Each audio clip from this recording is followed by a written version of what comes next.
हाय, कैलाश पर्वत का नाम सुना है? सुना ही होगा। कैलाश पर्वत अपने आप में तो है ही बहुत मिस्टीरियस, मगर सिर्फ वो मिस्टीरियस नहीं है, उसका जो प्लेसमेंट है ना ऑन अर्थ, वो भी कमाल की जगह। The mystery of its placement is also amazing. Kailash पर्वत को एक्सिस मुंडी ऑफ अर्थ भी बोलते हैं और कैलाश पर्वत नॉर्थ पोल से 6,666 किलोमीटर दूर और साउथ पोल से 6,666 मल्टीप्लाइड बाई 2 किलोमीटर दूर। आप समझ रहे हैं? इत्तेफाक नहीं है। This is just not a coincidence, at least I believe that. Hi, my name is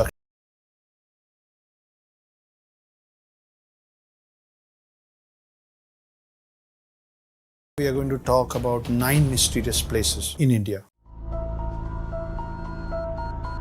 अभी मैंने आपको 9 में से एक तो बता दिया है, Kailash Parvat, but we will go a little more deeper into what Kailash Parvat है। बहुत सारे लोगों ने कैलाश पर्वत के बारे में बहुत सारी बातें सुनी हुई हैं। मैं कोशिश करूंगा कि मैं आपको कुछ नई चीजें बताऊं, जैसे कि कैलाश पर्वत में जाने वाले लोगों का एक्सपीरियंस कुछ ऐसा रहा है कि वहां जाने वाले लोगों के नाखून और बाल 3 गुना तेजी से बढ़ते हैं। फॉर एग्जाम्पल, अगर आपका एक हफ्ते में आपके नेल्स बढ़ते हैं तो वहां पे 2-3 दिन के अंदर वो पोजिशन आ जाता है आपके नेल्स का। और लोगों का ऐसा भी मानना है कि वहां जाने वाले लोगों का एज भी तेजी से बढ़ता है। सो वी व्हेन गो और reach Kailash Parvat, we start ageing faster. Science के पास इस बात का कोई पुख्ता जवाब नहीं। शायद ये एक और रीजन है बहुत सारे कैलाश की मिस्ट्रीज के बीच में, जिसकी वजह से हम लोग माउंट एवरेस्ट तो चढ़ पाए, जो कि कैलाश पर्वत से भी ऊंचा है, मगर कैलाश पर्वत कोई नहीं चढ़ पाता। सेकंड, मानसरोवर लेक का नाम सुना है? आई एम श्योर सुना होगा। मानसरोवर लगभग सबने सुना है। कैलाश पर्वत के फुटहिल पे है, शांत पानी। It is a lake as every other lake is, मगर it is on the highest of altitudes on earth. Mansarovar lake के बिल्कुल पास में एक और लेक जिसके बारे में कम लोगों को पता है, उसका नाम है राक्षस ताल। जो राक्षस ताल है उसका पानी खारा है, समंदर के पानी जैसा। आप इसको पी नहीं सकते, उसके आसपास में कोई वेजिटेशन नहीं होता है, उसके आसपास फूल पत्ती कुछ नहीं होती है, और राक्षस ताल में लगातार लहरें आती हैं। साइंस के पास अब तक इस बात का जवाब नहीं है कि एक ही क्लाइमेटिक कंडीशन में, एक ही ऑल्टीट्यूड में 2 अलग अलग लेक्स जिसका पानी, जिसकी तासीर, जिसका स्वभाव बिल्कुल अलग अलग है, क्यों और कैसे नहीं पता। थोड़ा सा नीचे उतरते हैं। उत्तराखंड बहुत खूबसूरत जगह है, बहुत सारी अच्छी जगह है। नैनीताल उत्तराखंड में पड़ता है, मगर एक कमाल की मिस्टीरियस जगह है जिसको कहते हैं रूपकुंड। रूपकुंड का पानी जब सूखता है ना, तो वहां से बहुत सारे इंसानों के कंकाल निकलते हैं, human bones, human skeleton bones, and which is why this lake is also called the lake of skeletons. कई लोग एक फिक्स टाइम में वहां पूजा करने भी जाते हैं, मगर साइंस के पास इस बात का जवाब अब तक नहीं है कि उतने सारे ह्यूमन स्केलेटन बोन्स किसके हैं, कहां से आए, उतने सारे लोग वहां क्या करने गए थे, उनकी डेथ कैसे हुई, कितने साल पहले के वो बोन्स हैं, हमको पक्का अब तक नहीं पता है। इंडिया में उत्तराखंड और ये माउंटेन से निकल के हम चलते हैं राजस्थान। राजस्थान में एक गांव है जिसका नाम है कुलधारा। ये कुलधारा जो है, अब ये राजस्थान टूरिज्म के अंदर आता है, और अभी भी सांझ होने के बाद, अंधेरा होने के बाद, वहां पे लोगों का जाना घूमना अलाउड नहीं है। आपको पता है कुलधारा विलेज का दूसरा नाम क्या है? The village of ghosts. दोपहर में 2 बजे जाइए, सुबह 11 बजे जाइए, वहां अभी भी उस वक्त भी जाके घबराहट होती है, डर लगता है। एक पूरा बसा बसाया गाँव, उसमें रहने वाला हर शख्स, हर इंसान, हर चेहरा,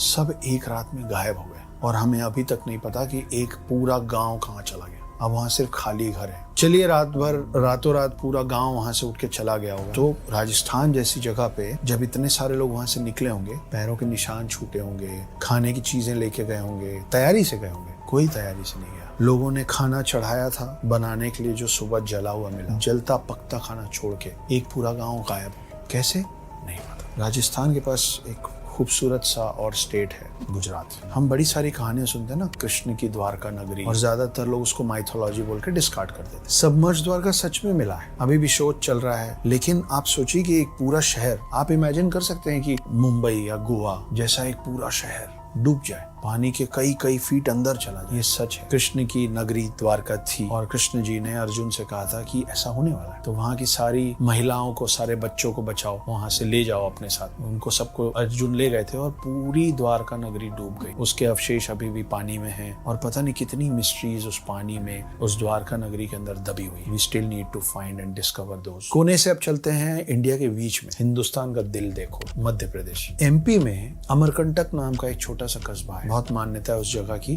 क्योंकि अमरकंटक से एक नदी का सृजन होता है। That is the origin point of a river called Narmada. हमारी कंट्री में ज्यादातर जो नदी है वो ऊपर से शुरू होते हैं, नीचे की तरफ बहती है, नॉर्थ टू साउथ, मगर नर्मदा को पाताल नदी पे कहते हैं, क्योंकि ये सेंटर से, इंडिया के बीच से निकलती है और ऊपर की तरफ बहती है। नॉर्थ की तरफ। थोड़ा और नीचे आते हैं, मध्य प्रदेश से नीचे एक और बहुत कमाल का स्टेट है महाराष्ट्र, जिसमें है मुंबई। मगर उसमें एक और शहर है जिसका नाम है औरंगाबाद, और औरंगाबाद के पास एक टेम्पल है जिसका नाम है एलोरा टेम्पल। किसने बनाया, क्यों बनाया, कैसे बनाया, साइंस के पास इन तीनों सवालों का जवाब नहीं है। कोई भी कंस्ट्रक्शन दुनिया में नीचे से बनता है, पहले प्लिंथ बनता है, फिर उसके ऊपर फ्लोर्स तैयार होते हैं। ये एक लौता ऐसा मंदिर है जो एक सिंगल ह्यूज रॉक से बनाया गया है और ऊपर से नीचे की तरफ बनाया गया। लोगों का ये भी मानना है कि इसको बनाने में कोई मॉडर्न साइंस यूज नहीं हुआ है, इसको सिर्फ छेनी और हथौड़ी से बनाया है। इन दो चीजों से कई साल में इस मंदिर को तैयार किया गया है, जो कि ऊपर से नीचे की तरफ बना है। इसमें बहुत सारे पिलर्स हैं, इसमें डोर्स हैं, इसमें बहुत सारे स्कल्पचर्स बने हुए, स्टैचूज बने हुए। कैसे बने,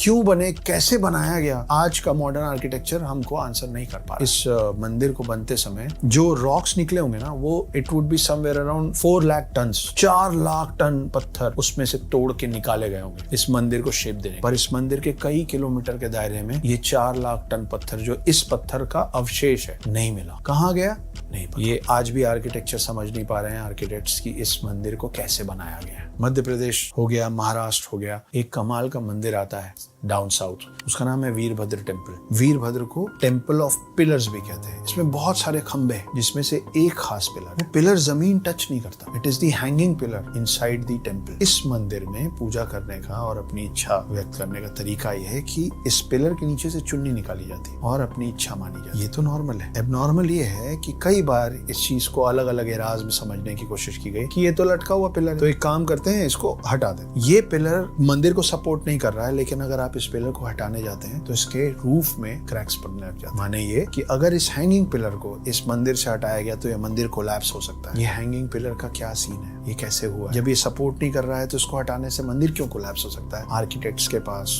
मॉडर्न इंजीनियरिंग के पास इसका जवाब फिलहाल अब तक नहीं है। और आखिरी और सबसे इंटरेस्टिंग और मिस्टीरियस है, इस मंदिर का नाम है पद्मनाभ स्वामी टेम्पल। कई डोर्स हैं जो खोले जा चुके हैं, हर डोर के अंदर से बहुत सारा ज्वेलरी मिला है, अलग अलग समय का कॉइन्स मिले, एंशिएंट कॉइन्स, बहुत कुछ मिला है। मगर इनमें एक डोर है जिसको अब कोर्ट के लैंग्वेज में नाम दिया गया वॉल्ट बी का, जिसको कल्लारा डोर भी बोलते हैं। बहुत मिस्टीरियस डोर है। 2 स्लाइड्स हैं डोर के, दोनों में बहुत बड़े से 2 सांप बने हुए हैं फेसिंग ईच अदर। इसके ऊपर यक्षिणी का चेहरा है। इस दरवाजे की खासियत यह है कि इसमें कोई ताला नहीं है, इसकी कोई चाबी नहीं, कोई की होल नहीं है जिसमें डाल के हम उसको खोल सकें। For some reason Supreme Court ने उस दरवाजे को खोलने पे मनाही लगा रखी सालों से। कई लोग मानते हैं कि उसमें पूरी दुनिया की अथाह दौलत है, अगर वो खुल जाएगा तो हमसे ज्यादा रिच कोई नहीं होगा, ऐसा माना जाता है। मगर कई लोगों का ये भी मानना है कि अगर वो दरवाजा खुलेगा तो बहुत सारी आपदा और विपदा, बहुत सारे कैलामिटीज आएंगे इस कंट्री पे, और खास करके उस स्टेट में। जब जब उसको तोड़ने की कोशिश या पुश करने की कोशिश की गई है, ऐसे हादसे उस जगह के आसपास हिस्टोरिकल एविडेंस और राइटिंग्स में मिलते हैं। और कई लोगों का ये भी कहना है कि जब उस दरवाजे में हम कान लगाते हैं, पीछे से समंदर के लहरों की आवाज आती है। साइंस के पास